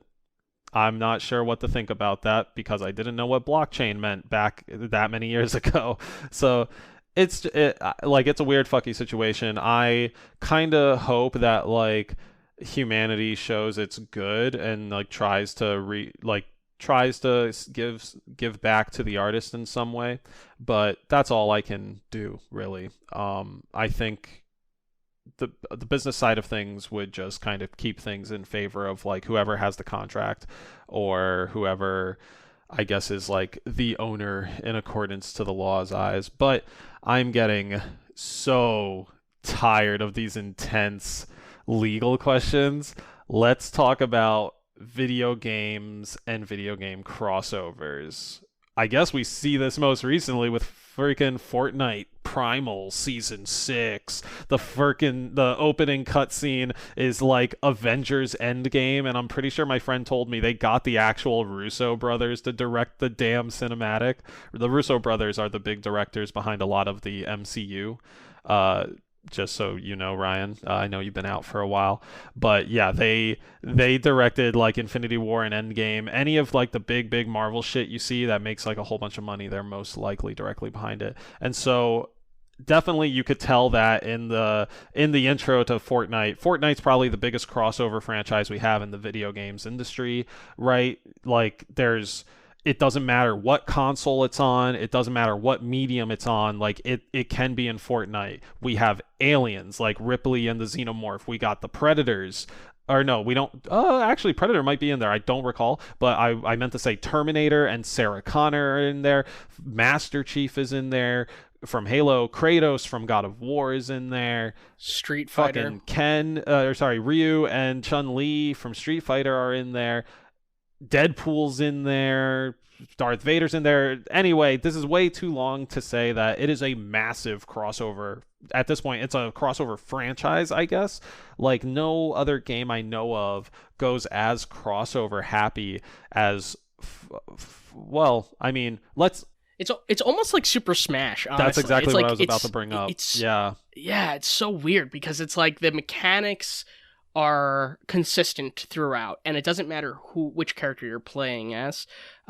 Whereas in Smash, yes, it does. Like your skill set is derived from. There are different classes of fighters, and the different Smash Brothers characters fall under certain classes, and then they have their own like technical things like that, right? Whereas Fortnite, it's Fortnite, everything is trying to be as fair as possible, give everyone the same experience as possible. So these crossover things are really just skins. They don't have to do with the actual games themselves, which is probably honestly what makes it so easy for Fortnite to do these crossovers, because in other big crossover games like Dead by Daylight, everything has mechanics associated with it, and that makes it so much harder to work on as a developer. So like to give a I don't have any personal experience with development on either of these games, but to give my own like loose interpretation of what I see based on what I play and consume, Fortnite, it's as simple as like this character is going to behave the same as any other character would, but now they will look like Darth Vader. Disney, is that okay? Like, Darth Vader's not going to do force push or force pull in a weird way. He's not going to do force lightning. We're just going to have him hold a like pistol like any other enemy and a pickaxe. Are you okay with that? And then Disney says, let me think about it for a couple weeks, and then they say yes, right? With Dead by Daylight, this is a game where it's a slasher movie like Friday the 13th or Scream, 4 players versus 1 killer. In this game, they have actual like Ghostface from Scream, they have Freddy Krueger, they have the Leatherface from Texas Chainsaw Massacre. These guys all have special attacks and moves and like voice lines, different things associated with them that now have to be, it's even more stuff now that have to be reviewed for whether or not it's like following the law of the IP, meaning like Freddy Krueger shouldn't say, I just got crypto, bitch, because like he never says that. He doesn't know what that means, and now the developer has to think of that when they're making the content. Whereas in Fortnite, all you got to really think about is like, does the skin match what the character would actually look like, meaning for the most part the proportions and stuff. Are they too visual spec? Like, did I make sure their costume was okay and whatnot? And that's about it. So that's my kind of like initial core info dump when it comes to like crossover video games. If it is just a cosmetic, it should be fairly easy. Especially if you can make it fit within the game world and the game context. But if it carries any mechanical, if it carries any gameplay effect or mechanical mention, then there's like a lot more to it. I guess most recently, for things that I've maybe been close to on development, like Creed, the VR game Creed from Servios. I joined the studio after that product had shipped, but that game, the team is in contact very frequently with MGM because MGM owns the rights, if I recall correctly, to the Rocky series, which includes Creed. So since they're making a fighting game, right, all these characters from the movies have to appear in the fighting game, and they have to show MGM like, here's what the characters look like, here's what their moves look like, and then MGM, whoever they assign to it, has to be like, pushes glasses up. Actually, Rocky wouldn't do an uppercut like that because in the 3rd movie he broke his right toe, which means he needs to limp at this scene or when he does this move, right? So that's the type of pushback that a developer might get for a IP that they want to use for gameplay purposes. But what do you think, as somebody who doesn't have to deal with all that bullshit when it comes to crossovers, Ryan? What do you think as a player? Yeah, I guess I think of certain things come to mind, like Hyrule Warriors, for example, is a like Dynasty Warriors based game, but with the Zelda cast. Right. And I also was thinking of the Escapist. Do you know yeah, that it's like a prison breakout game, but I've seen all the other licenses. Like, they got The Walking Dead. That's what I was going to bring up, the Walking Dead Escapist one. And it's like, I can see how the like mechanics and like the kind of like puzzle solving can translate to a Walking Dead game, but how many Walking Dead games are there? Like, so in the world of like crossover and like, thinking about IP, it just seems like things are being milked in a way that they don't really like need to be, and that almost like whatever the opposite of promotes originality is, like it stifles originality. Overcrowds the marketplace, maybe, is what you're looking for. Yes. Yeah, sure. And I think that, so if you take someone who's like a famous YouTuber, right, and then they release a book, that book is going to sell very well because a bunch of people already follow them, right? Versus someone who has no platform, no following, and they release a book. It's very hard for them to get the word out. They're nobody, basically, right? I think the same thing is happening with games, where if you have a crossover, you're like cross-pollinating between different populations, right? So if you have Mario and Rabbids, there are people who really like Mario and there are people who really like the Rabbids series, and and then there are people who are going to be introduced to Rabbids for the first time because they're Mario fans, or they're going to be introduced to Dynasty Warriors for the first time, by playing Hyrule Warriors. Not to say that the game is exactly the same, but it's pretty similar to the games that preceded it. So on one hand, I feel like it's good that we're getting the word out and that these games are gaining recognition. But on the other hand, there's something about it that feels cheap to me.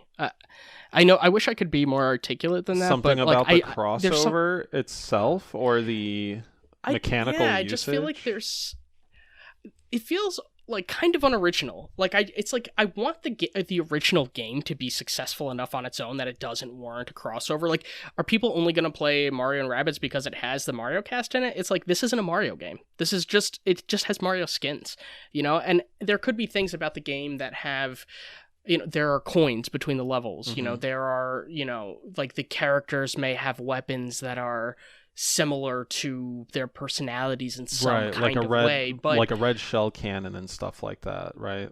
Right, or like I think Mario had, if I'm recalling correctly, I think Mario had a hammer, which is what he uses in Paper Mario.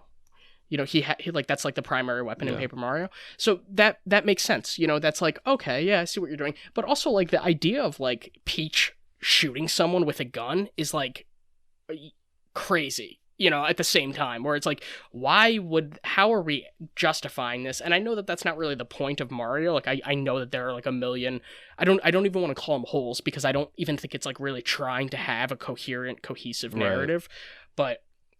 But, like, I know that that's not the point, but something about it is like, I feel like this is a good time to ask you, how do you feel on games like Mario Kart and Mario Party versus Hyrule Warriors and, say, Mario and Rabbids? Because I guess this question boils down to, like, do you have the same feeling on spin-off games that you do crossover games? Because Mario and Rabbids, it's not a Mario game. It obviously, right? It's like this like moving tactics game, but it includes the Rabbids. Like, either way you slice it, like, the Rabbids don't ever enter this like genre category. So this is like definitely a new genre for Mario and the Rabbids equally.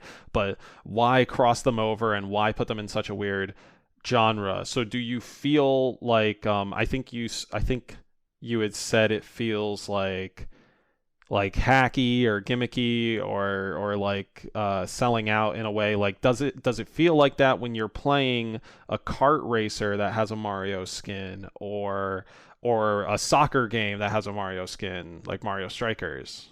That's a great question. I feel like spin-off games, I'm pretty down for spin-off games.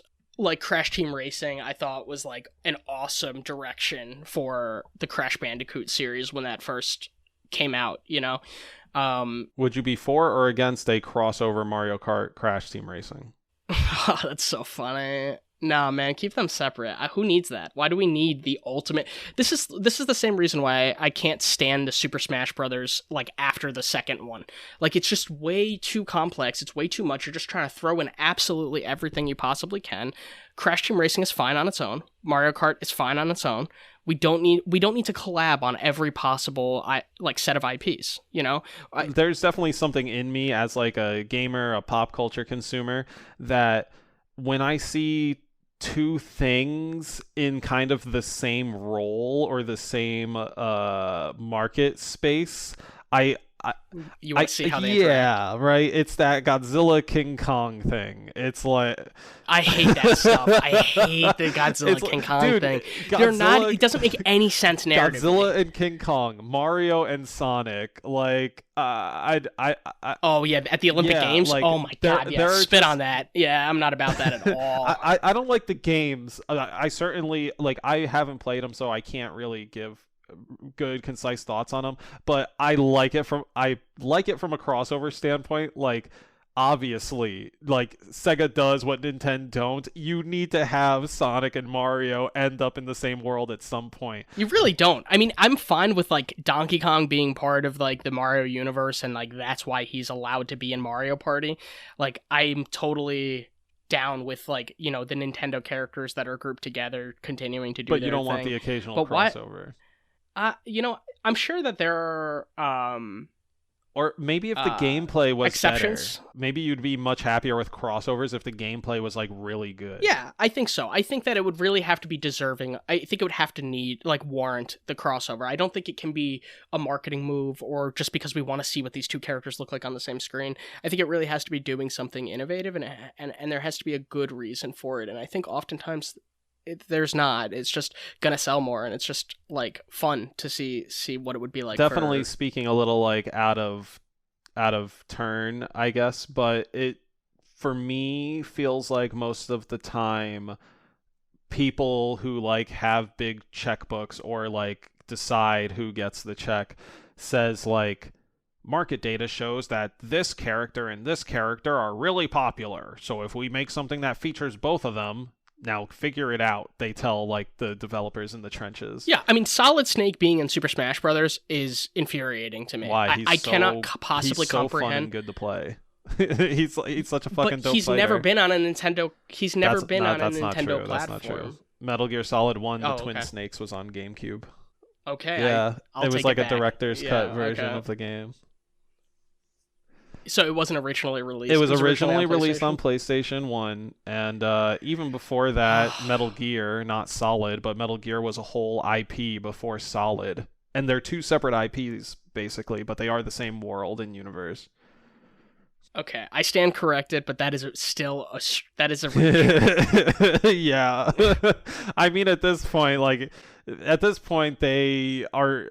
If Snake infuriates you, like, then don't even look up what the last 17 fucking characters have been, because it's the same swordy person. It's like, let's not talk about Smash Brother characters, because that's actually gonna make me angry. Yes. I like Smash Brothers, but I don't like sword characters anymore. Something I did want to bring up though, and I'm just kind of interested to hear your thoughts, because with the Hyrule Warriors thing, you said, like, oh, this is built on the base of Dynasty Warriors, right? The gameplay is there, but they've reskinned the characters. And for me, the first sight of that was actually Gundam Warriors. They made a Gundam Wing version of Hyrule Warrior or Dynasty Warriors, and you got to be, like, Wingsuit Zero with your, like, lightsaber sword and chopping down other robots. It was like dumb fun. And then speaking on clones, actually, just again, these are quick tangents, but speaking on clones and Warriors type games, when the 360 launched, I played a lot of this demo for 99 nights. The icon was called the icon had N3 for short, 99 nights. And that was the launch game. It was basically Dynasty Warriors, what you would call a Dynasty Warriors clone. As far as I know, it played a lot like Dynasty Warriors. Like, you were just hack and slashing hundreds of enemies with, like, individual button presses and some light combos. And as far as I know, that game kind of, like, it didn't get a lot of traction, and, you know, didn't go on to more titles. But the base of a game is, like, worthwhile enough that people want to play that base with, like, their favorite flavor. So what are your thoughts on, and if you have never even heard of this game, like, let me know, but what are your thoughts on the project that was, I want to say Tekken Cross Street Fighter? Like, when it comes to, like, the fighting game world, I think that was the Godzilla and King Kong of the group. So they made Street Fighter Cross Tekken.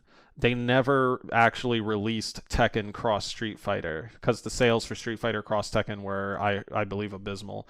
But yeah, so Street Fighter Cross Tekken is built on the Street Fighter engine and features characters from both IPs. Tekken Cross Street Fighter uses the Tekken fighting engine, which has, like, 3D movement, like you could circle around your enemy, while featuring both characters from while featuring rosters from both IPs. What are your thoughts on that type of project, allowing people to get both game feels with the same roster? Marvel versus Capcom would be like in the same kind of category, right? Yes and no. It's in the same category in that you have rosters from two different like big IPs, but every Marvel vs. Capcom game feels the same because it's on the same fighting game base. You're getting the game feel of the characters. You're getting the game feel of whatever Marvel vs. Capcom is. Like Marvel vs. Capcom doesn't have the fighting game feel of either because it's its own game series, whereas Street Fighter already exists, Tekken already exists. Yeah, that's a great example. I honestly don't think I have enough like fighting game chops to be able to really even understand the difference in different fighting games and like how the game feel translates and whatnot. But the fact that there's a preservation of the enough of a preservation of the original game seems important to me. I think I'm less hung up about on like fighting games for some reason, like collabing and having these kinds of crossovers, because I think that's like, gosh, I really don't know, man. That Super Smash Brothers is like a fighting game, but it's like so different because there's like platforming and stuff. I just feel very differently about it, I guess. Let's dodge roll away from fighting games for a moment to talk about the Avengers, the golden boy IP of the last, I'm gonna say decade. Who knows how many billions of dollars the Avengers have made for their mouse overlord. Something that we should talk about with the Avengers, not the movies, but the game made by Crystal Dynamics. It's the games as a service type product where you can play as the Avengers through a story, but also play with your friends to get epic loot that gets better and better.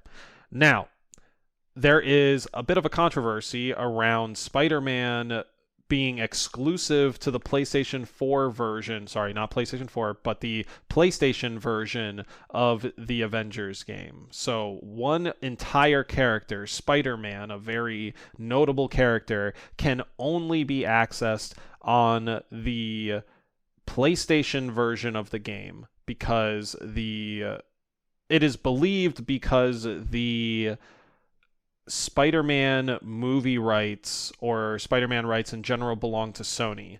I just want to clarify, it is not the case that Sony owns all of Spider-Man rights. Sony actually owns movie Spider-Man rights, while Marvel owns Spider-Man's comic book and video game rights, which Marvel now being owned by Disney is more of a Disney-Sony conversation. And we saw this blow up like a couple of months ago when I guess it was like Sony was thinking about cutting out of a deal and not giving the rights over for Tom Holland to play Spider-Man a third time. And like, long story short, a lot of people got pissed at Sony because they thought Sony was going to take Tom Holland's Spider-Man out of the MCU by holding rights. From what I've heard, actually Disney was trying to pose a very unfair deal to Sony, and Sony didn't want to go with that deal. And because the public perception was Spider-Man's not going to be in the MCU anymore, why are you doing this? Like, Sony got just a bunch of fucking backlash about it. Funny enough, like, I don't know what if it was the narrative or what have you, but anyway, this ends up removing a character from the games if you buy it on Xbox or PC. So you'll have like the Marvel Avengers roster, but you won't have Spider-Man. You won't have access to his fighting skill set or his special abilities. You'll have Thor, Iron Man, Cap, all the other people, but Spider-Man will be missing. I believe this inherently devalues the product you're getting on the other consoles because you do not have a character. There's a big difference between having a skin and having something that presents new gameplay options and just new gameplay in general. So removing Spider-Man to me is like an overstep of IP because you are devaluing the Xbox version and the Steam version. Yeah, I have almost nothing to add. I like completely agree. I can't even believe that they could sell the game.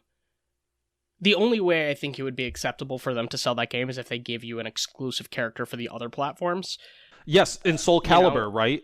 If you got it on Soul Calibur 2, back on GameCube. If you got it on GameCube, you would get Link from Legend of Zelda as like a bonus playable character. If you got it on Xbox, you could play as Spawn as your bonus playable character. If you got it on PlayStation 2, you played as Heihachi from Tekken. One bonus character slot in each game, and on each platform it was a different character. Like, that to me seems fair. Yeah, it's almost like it reminds me of the Pokemon situation where like Red and Blue had different Pokemon available in the wild. It's not the single special character or whatever. I guess that maybe Pokemon Yellow was kind of like that, where you like definitely got Pikachu. But yeah, just like there being slight different variations. Obviously, the Pokemon situation, it's all for the same platform, so it doesn't have that same parallel. It's not really like an IP thing, but just the game, different versions of the same game having certain parts that are exclusive, and you know, everybody kind of wins, everybody kind of loses. Yeah, I agree. Like in that scenario, you know, for the collecting games like Pokemon, you're losing by even participating in the collection because you need to buy both games or have somebody with the other game in order to fill in what's missing from yours. So just another point towards like, should games be content complete when they come out, and what does content complete mean?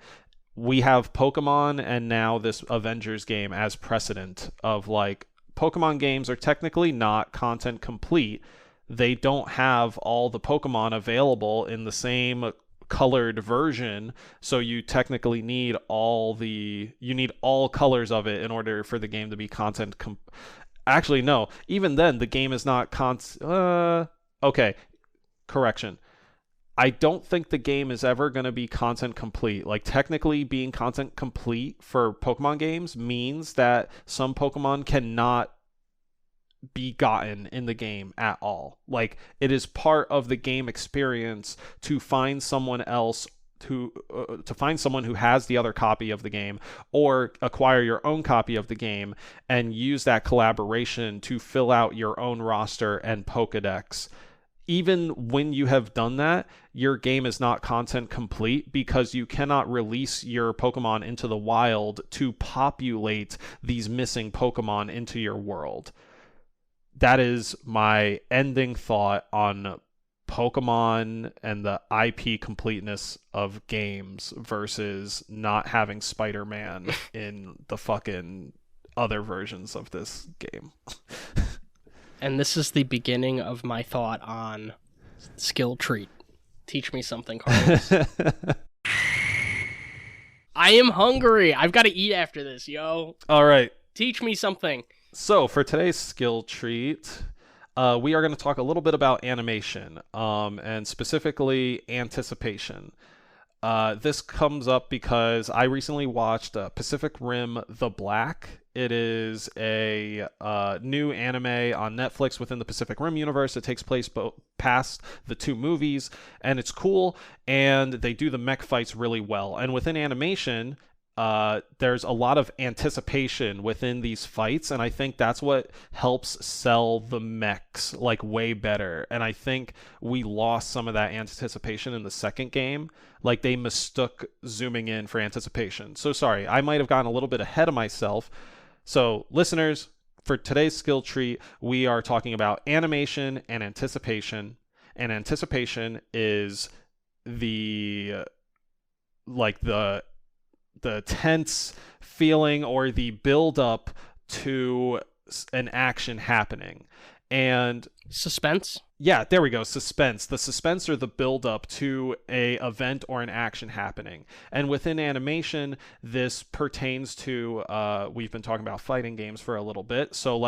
And we're talking about big fighting mechs in our animation example. So let's take a punch. The anticipation of a punch, we are anticipating the connecting point of like fist to face, right? So the anticipation is the body like pulling the arm back, the hand forming a fist, and then the launching of the hand and it traveling until it reaches the face. So the big anticipation is actually that first half where like the arm is pulling back and the hand is closing, and then you start to get the follow through, which is like the arm going forward, and then the event, which is the impact. So the emotional intensity is, you're saying, is like at its peak in the moments like directly before the result, the consequence, which is the person getting punched. Yes, you can.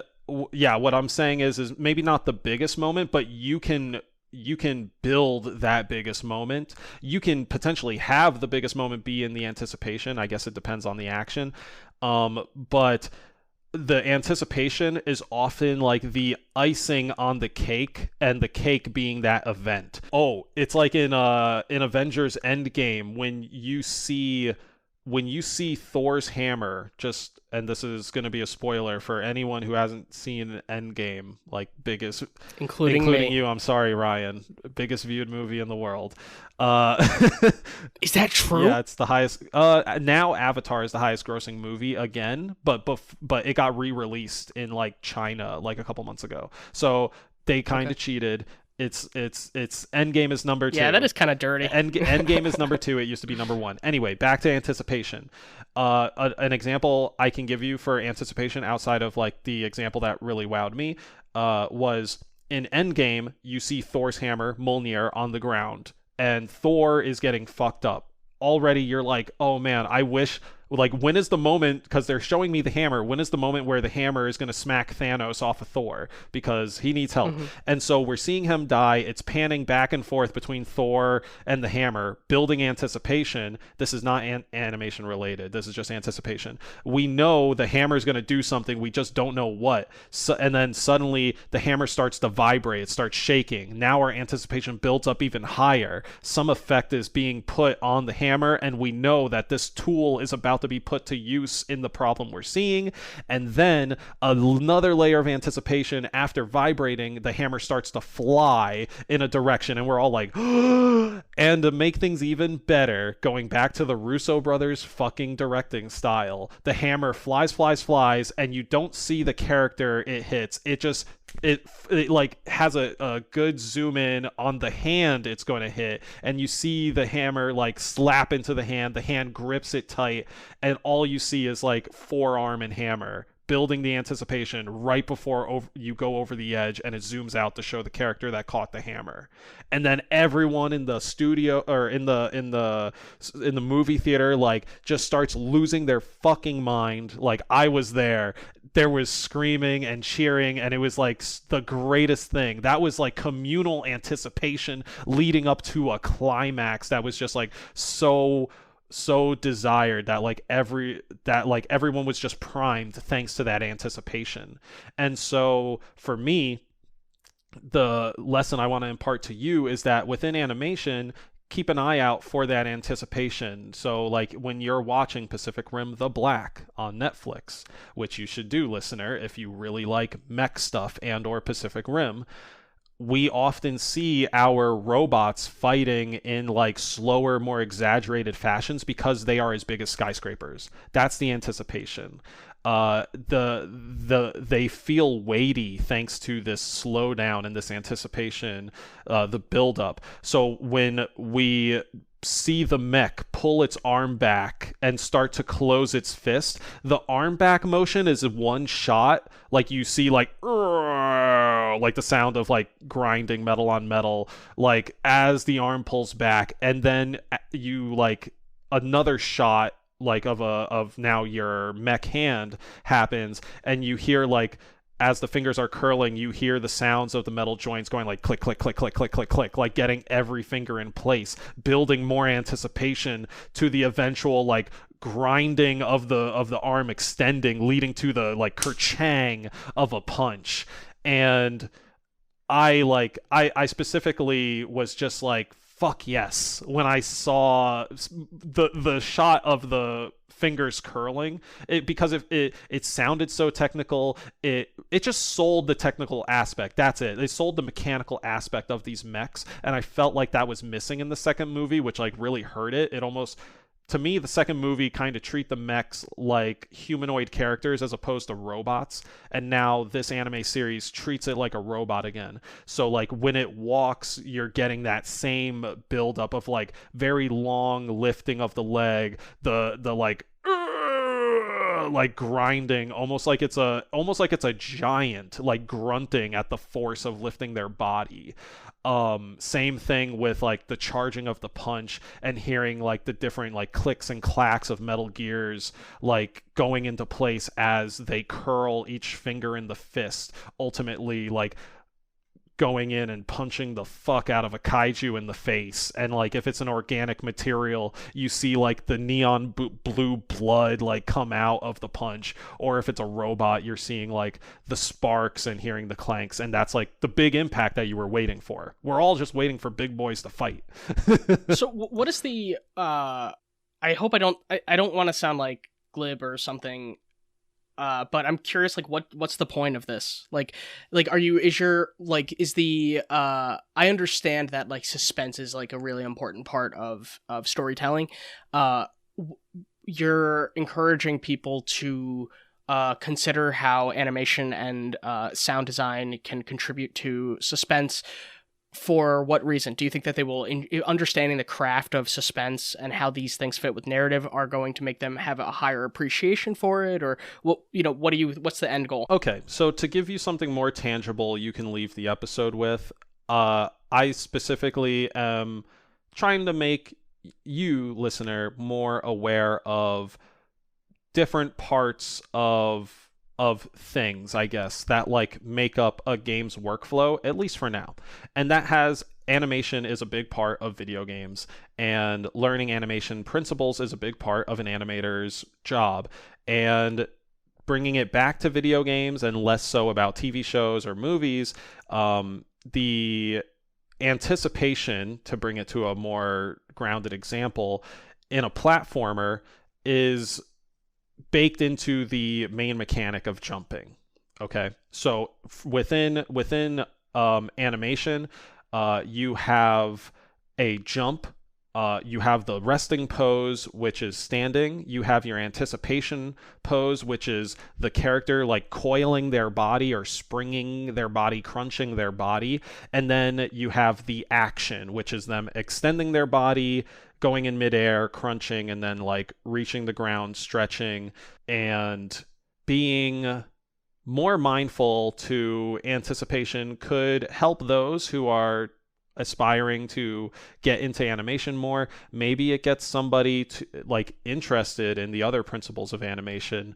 I personally had to do a class on animation in college, and it was a hard lesson for sure. The animation project was something I had to, I believe, redo because I didn't have a good eye for the animation and potentially like the follow through or like the rebound. So like if your character does a jump, going back to my example, the anticipation is like the character bending their body, getting ready to jump, right?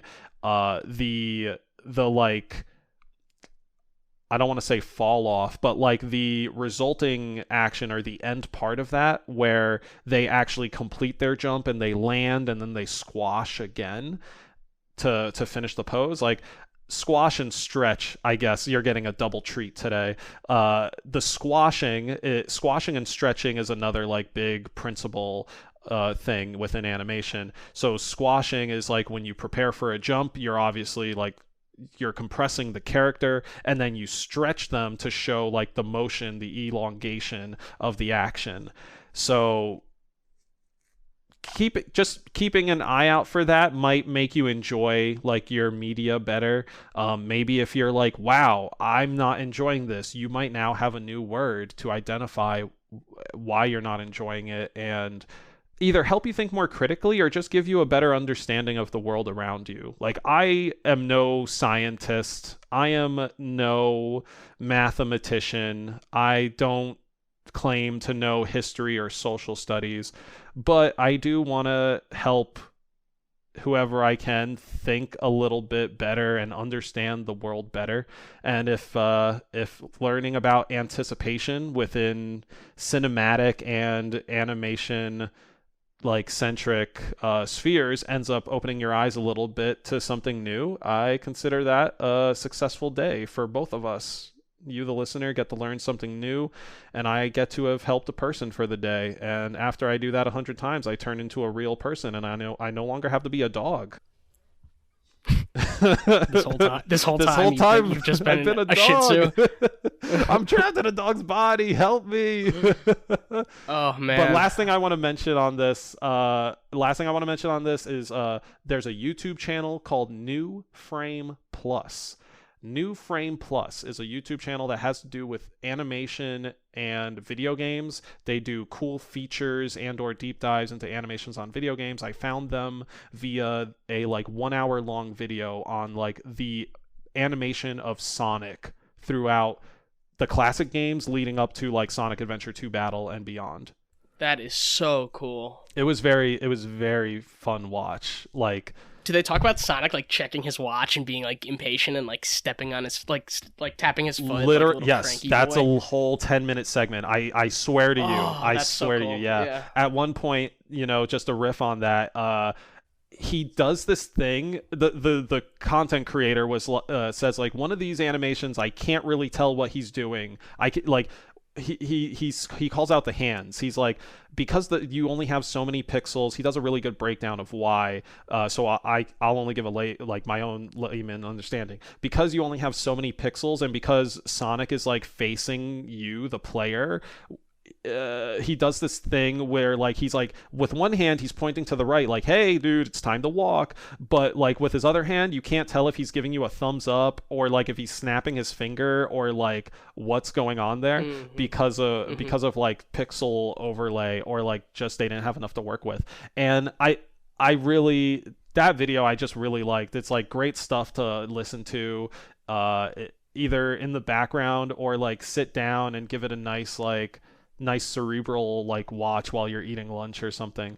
But yeah, anticipation and New Frame Plus is what I'd like you to leave the episode with today. And just for the record, that eating lunch or something, for drop the or something, you better have lunch, you better have a nice lunch, you better enjoy it, and you better watch Pacific Rim the Black. Watch that shit. There you go.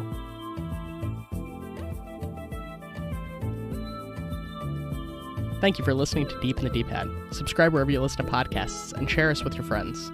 For updates and discussion, follow us on Reddit at r/DeepInTheDPad, Facebook at DeepDPad, and subscribe to Deep in the D-Pad on YouTube. Don't forget to hit the bell. And if you want to ask us questions or get a chance to share your own D-Pad delight on the show, email us at askdeepinthedpad@gmail.com. Be sure to put question or delight in the subject line. Big thanks to 8-Bit Jazz and Kevin MacLeod for supplying the music for the show.